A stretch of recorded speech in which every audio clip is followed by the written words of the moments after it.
Ito ang mainit na balita na siyang dapat malaman ng taong bayan at tila usap-usapan ngayon sa mundo ng social media matapos ngang kumalat ang balita patungkol sa malalaking rigodon o kudeta na umano'y magaganap sa loob ng Senado kung saan papalitan ng muli ang kasalukuyang Senate President na si Vicente Tito Sotto. Ay tila ito na nga ang magandang balita na pinakaaantay ng marami sa ating mga kababayan dahil kakapasok lang na balita, Senator Loren Legarda tila pinalitan na nga sa pwesto itong si Tito Sotto bilang isang pangulo ng Senado. Gaano kaya ito katotoo? Ating alamin. Pero bago tayo magpatuloy, kung bago ka pa lang sa aking channel ay huwag mo nang kalimutang mag-like, comment at mag-subscribe para lagi kang updated sa mga susunod nating video.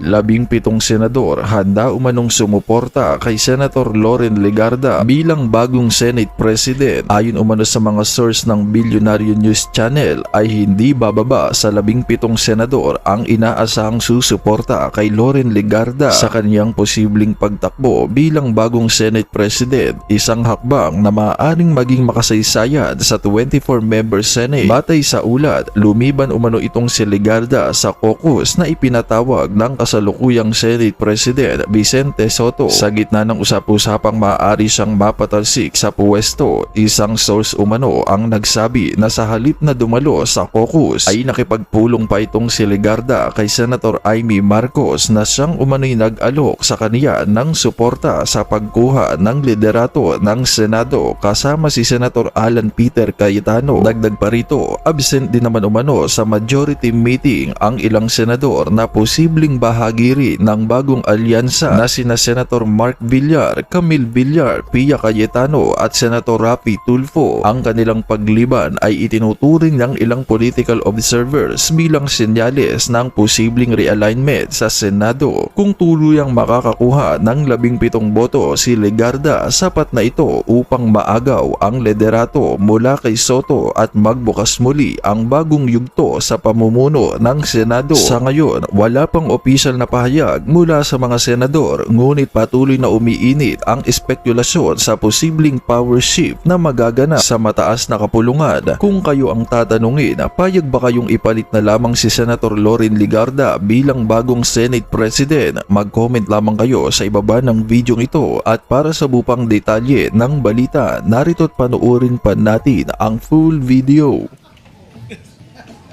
Thank you very much, Madam President.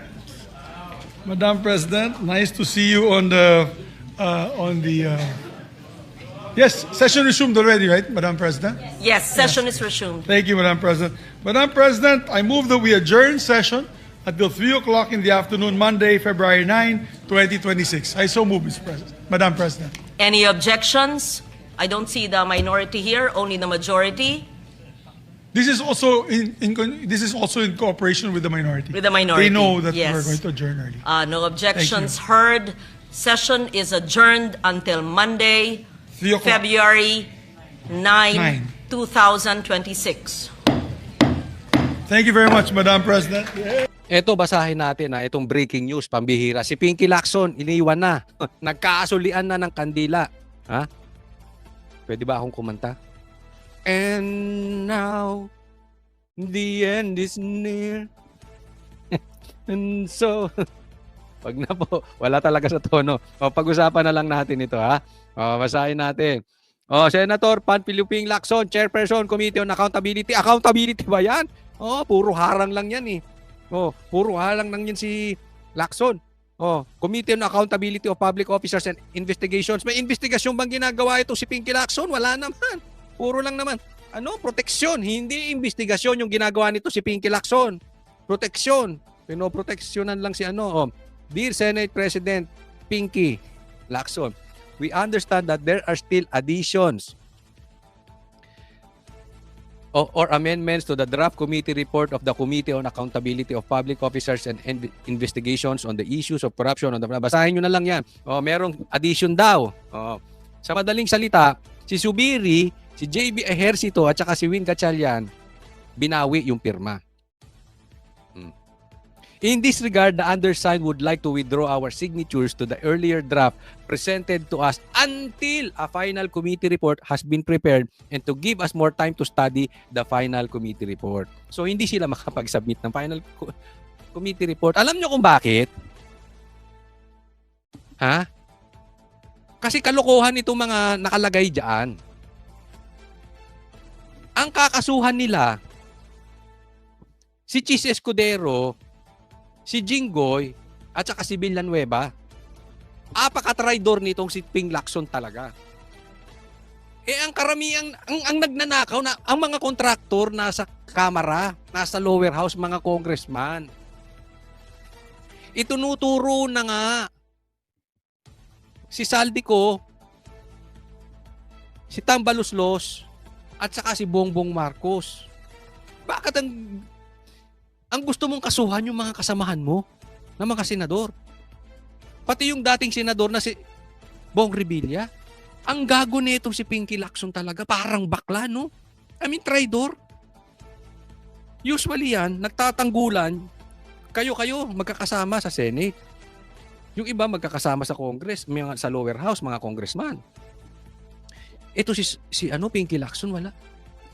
Talagang ilalaglag yung mga kapwa niya senador na wala namang kontrata, wala namang, hindi naman nag-astang contractor, wala namang ghost projects, yun ang pilit idinadawit ng administrasyon, ng party nila, Boying, etc., etc.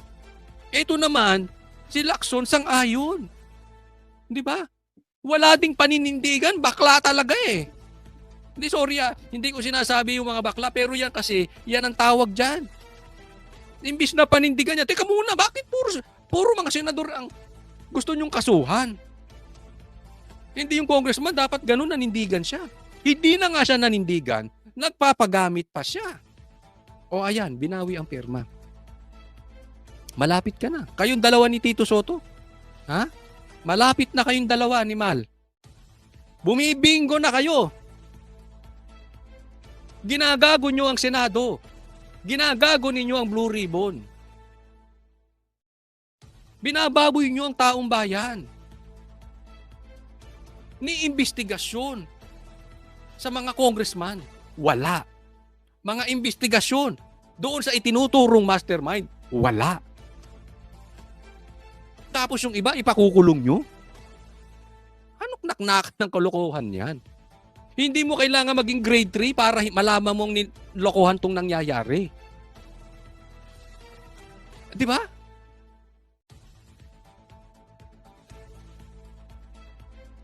Kaya mga senador, gumising-gising kayo.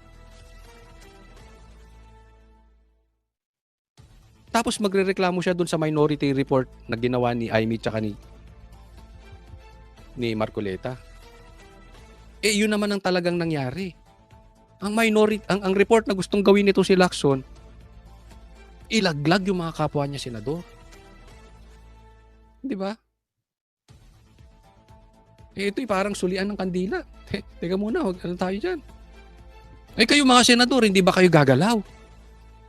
Uubusin kayo dyan. Maniwala kayo sa akin. Pag hindi pa kayo gumalaw, pag hindi nyo pa pinalitan si Tito Soto, uubusin kayo dyan, senador. Ilan pa sa inyong gigipitin? Sa tingin nyo, pag nanatili si Tito Soto, maiimbestigahan talaga yung mastermind? Hindi nga. Sino ang naniniwala sa inyo? Tanungin ko kayo, sino nanunood dito na naniniwala pag inimbestigahan si Tito Soto, pag nagtuloy-tuloy na Senate President si Tito Soto at Blue Ribbon Chairman itong si Pinky Lacson, mapapalapit tayo sa mastermind. Baka kayong mga sikat na senador, kayong isusunod na gawing sacrificial lamb. Kayong susunod na fall guy. Ganyan ang ginagawa nila para kunwari meron silang natitiklop na big fish. Ang totoong big fish, buwaya. Yung buwaya doon na congressman. Yung buwaya doon sa Malacanang. O pagkatapos, halimbawa lang, makulong to si Cheese, papakulong nila si lumalabas pa rin yung baho ng ghost projects. Kailangan nilang pagtakpan. Sino isusunod ituturo sa inyo? Si Villar. Si Loren dahil binubuko si Lebiste. Mga Cayetano dahil naninindigan ayon sa batas. Sino pa? Ano pa inaantay ninyo? May galaw-galaw naman. Lahat talaga kayo, babanatan kayo dyan sa Senado. Ito, tingnan po natin. Ito po bigyan natin ng komentaryo. Ito yung sinasabi ko sa inyo kanina. Pinapakasuhan itong mga senador. Kaya nga naman, talagang natauhan. No? Natauhan at binawi yung pirma. Kaya nga po, gisingin na natin yung senador. This is the time. Gumalaw-galaw na sila. Ito, pag-usapan natin, itong sinasabi nating rigudon sa Senado. At ang umiingay na pangalan ay posibleng babae ang papalit. So, umiingay, umalingaw-ngaw ang pangalan ni Loren Legarda dahil sa kadahilan ng mamaya pag-uusapan natin. Ma'am, di ko mambibig ni Senadora Loren Legarda nang tanungin kanina ukol sa mga usap-usapang maaaring magkaroon ng unang babaeng Senate President ng Senado ng Pilipinas. Unang babaeng Senate President ng Pilipinas. Anong masasabi ko?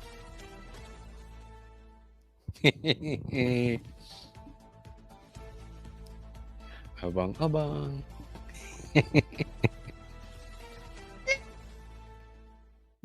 Kapag nagkaroon ng palitan ng lider.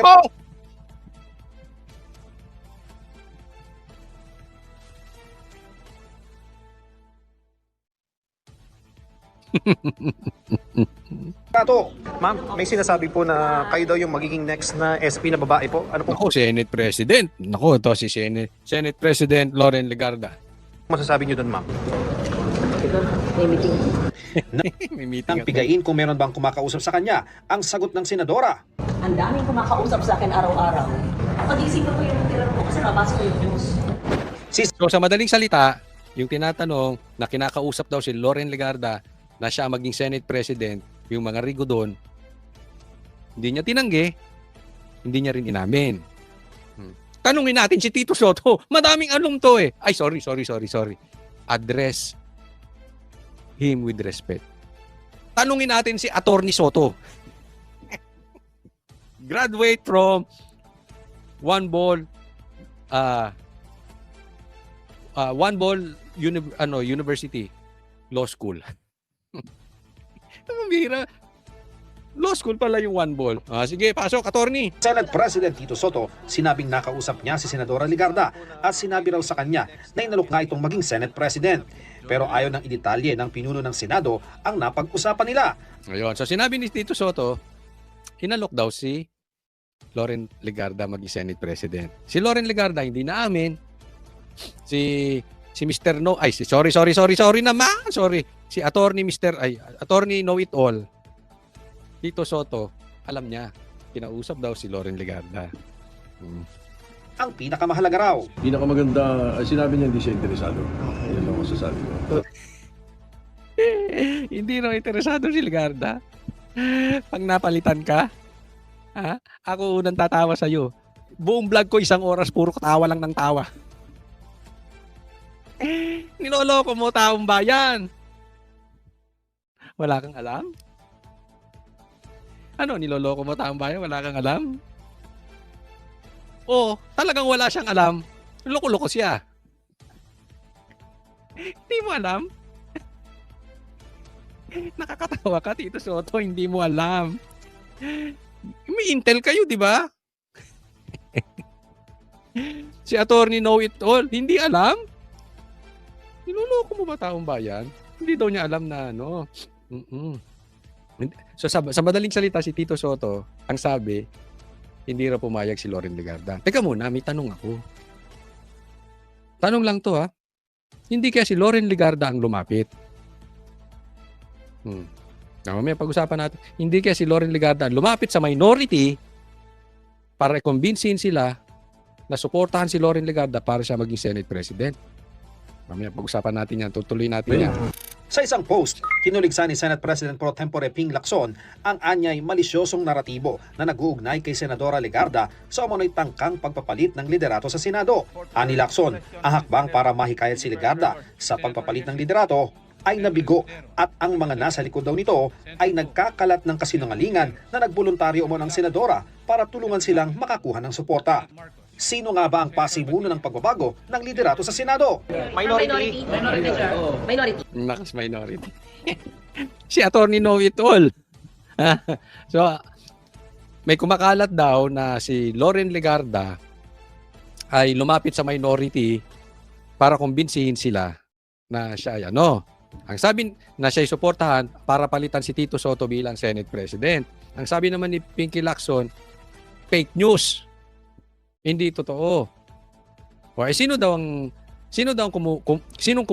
kinukumbinsi ba ni Loren ang minority o ang minority ang kumukumbins kay Loren? 'Di ba? 'Yun ang usapin diyan.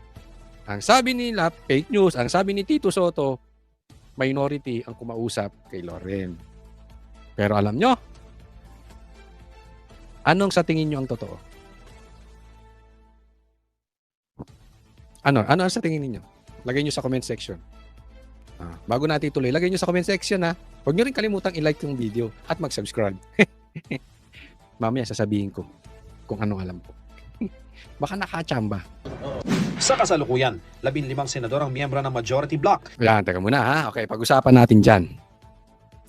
6, 12, 15. 9 sa kabila. Okay, ang kailangan lang 13.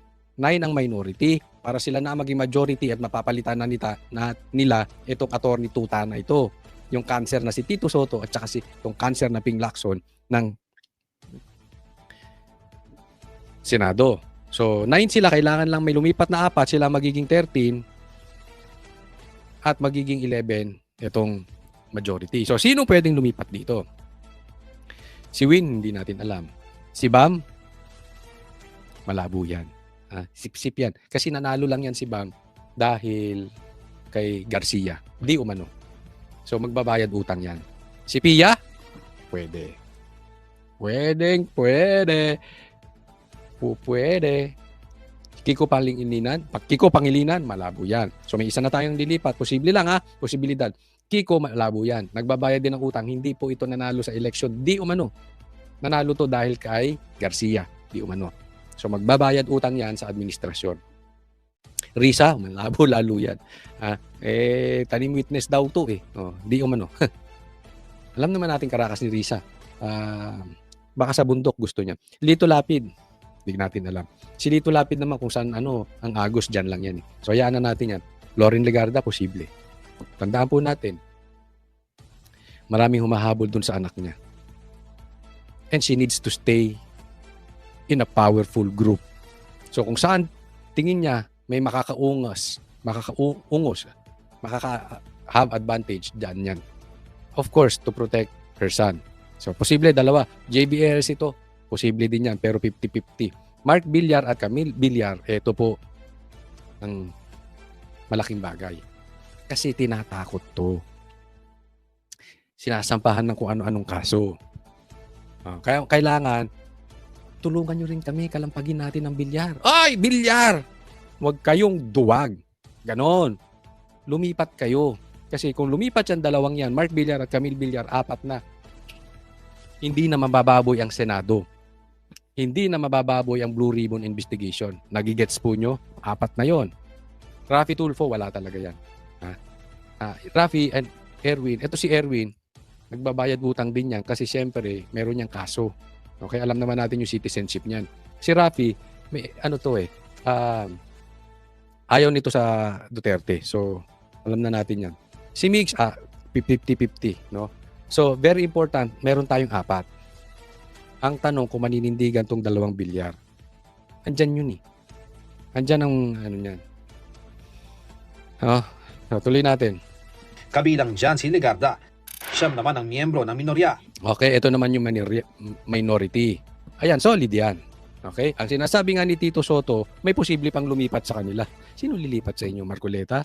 Asa ka pa, Tito Soto. Robin, malabo yan. Cayetano, malabo yan. Bato, malabo yan. Bongo, malabo yan. Si Jinggoy, tinakot kasi. Etong problema dyan, si Jinggoy, si Joel Villanueva, tsaka si Chis tinakot. Diba? Pinapakasuhan. Nagigets nyo na yung timing. Para, pag may lumipat na 4 na majority to minority, wala pa rin silang numero. Pag isa o dalawa dito sa kinasuhan nila na bakla, na duwag, si Jinggoy, si Joel o si Chis, delikado. Naintindihan natin. Kaya nga kinasuhan na yan para pumanig sa kanila. And at the same time, pag natuloy yung impeachment ni VP Sara, meron ng, kumbaga may palakol na sa ulong nakaabang. Ha? Pag kayo ay pumanig-panig kay Sara, tutuluyan namin yung kaso. Ganyan po ang gawain ng gobyerno. Si Amy hindi na ito babaligtad. Okay? But ako, tiwala ako kay Chis kasi nanindigan naman ito. Sinabi niya na eh. Sinabi niya na talagang si Tambaluslos involved. Sinabi niya, the name that cannot be mentioned, minention ni Chis. So, ibig sabihin, buo loob niyan. Hindi yan para umuro ngayon. Alam niya ni si Chis na nililigaw ang investigasyon. Alam ni Chis yan. No? Kaya, I don't think siya. Ito lang, tingnan natin si Joel Villanueva o si Jinggoy. Dito na magkakaalaman. Para maging mayorya, kailangang may magkakaanib ng di bababa sa 13 senador. Nang tanungin kahapon si Senate Minority Leader Alan Peter Cayetano ukol sa change of leadership, sinabi nitong hindi pa ngayon. Pero mayroon kumakausap sa mga senador, sir? No, we're in the minority. So of course, we want to be in the majority. Okay. Diba? That was never a secret. Diba? Sila, they were in the minority. Senator Cayetano, kailangan namin ng Cayetano as Senate President. Wala na talaga mangyayari. Chis, Cayetano, para mabalik sa Marcoletas as Blue Ribbon. O kung sino man. Yung abogado, yung hindi yung Senate President, graduate ng One Ball University. Naging noon time show yung inyo. Alam ko nanonood ka, sir. And I know you understand what I'm saying because we have the same language. Alam ko yung tayo mo sa Diyos. I think, ayaw kita pangunahan pero may responsibilidad ka to stand up. And I believe in you na nakikita mo kung anong nangyayaring kalukuhan dyan sa Blue Ribbon. Senator, we really need you. Anyway. They got it to majority. But when they got there, everyone was happy giving them a try. They have their victories, they have their faults. So it's really, do you get 13 people of like minds? But as of today, wala pa yung 13 na yan o yung 13 hindi present. Ang isa sa miyembro ng minorya ni Senador Robin Padilla, sinabing kung sakaling magkaroon ng pagnanais para sa pagbabago ng liderato, maaari raw ito sa usapin ng impeachment ni Vice President Sara Duterte. From the minority. Inshallah, God will. Yung Pro bayan. but supportive of VP Sara. Of course. Pero pagdidiin ni Soto, Tama naman si at least ani si Robin doon. Pag ang nakaupong Senate President si Tito Soto at pumasok ang impeachment, tapos yan. We have a problem. We have a big problem. That's why sinisigaw ko, tulungan nyo ako, isigaw natin Cayetano. Kailangan mapalitan niya Senate President. Cayetano, kung sino man, si Chis ulit, abogado na nakatingin sa ebidensya. Yung susundan yung ebidensya. Hindi yung poprotektahan yung mastermind. Pero pagka ganyan, tapos tayo pag si asahan nyo, hindi na pag na-impeach si VP Sara, hindi na makakatakbo yan sa 2028. And chances are, si Tito Soto magiging presidente natin. Kaya kayo. Kaya galaw-galaw. Convince natin, sigaw natin, palitan na ang Senate President. pero pagdidiin ni Soto, buo ang majority block at katunayan, baka nga raw madagdagan pa sila. Ang buong majority namin na very solid. As a matter Pambihira, no? Ang confidence na itong mama na ito. Madadagdagan pa sila. Yun yung sinasabi ko kanina. Diba? Sino kaya ang tatraidor? Kung tama ang sinasabi ni Tito Soto, sino kaya magtatraidor? Hindi ko maintindihan kung sino eh. But, ewan ko, medyo iba yung nadidinig ko. Yun na lang, sabihin natin. Sana tama yung nadidinig ko. Baka mga dalawa sa mga hindi namin kasama dati, baka Ano, alam nyo kung bakit ganito ka confident to? Kasi alam niyang kakasuhan eh. Alam niyang kakasuhan ng Blue Ribbon. Si Pinky Lacson nando doon eh. Alam niyang kakasuhan yung 3 senador. So confident sila na isa doon babaligtad. Kasi takot sa kaso. Di ba? Alam mo ginawa nila dyan, si Bong Revilla, pinakulong. Chilling effect. Tapos isinunod tong 3 senador. So ibig sabihin nila, pinapakita, we are serious. Pag tinuloy namin tong kaso sa inyo, diretso kayo kulungan. Ganun yung ibig sabihin nito. Kaya nga, confident to na may lilipat kasi pag hindi lumipat sa majority, isa doon kay Jinggoy, kay Cheese, at saka kay Villanueva, tuloy ang kaso, susunod sila kay Bong Revilla. Nakita nyo yung play? Ganyan po ang galawan nitong mga ito. Pero titingnan natin ha. Ako naniniwala, pagdasal natin, may awa ang Diyos. Tatandaan po natin, nangingibabaw pa rin ng Diyos. Ipagdasal natin, ma-expose yung mga totoong magnanakaw, ma-expose yung mga totoong nagtatakip sa mga magnanakaw. Kaya naman anong masasabi mo sa balitang ito? Kung mayroon kang hinaing at komento ay mag-comment ka lamang sa ibaba ng videong ito. Maraming salamat.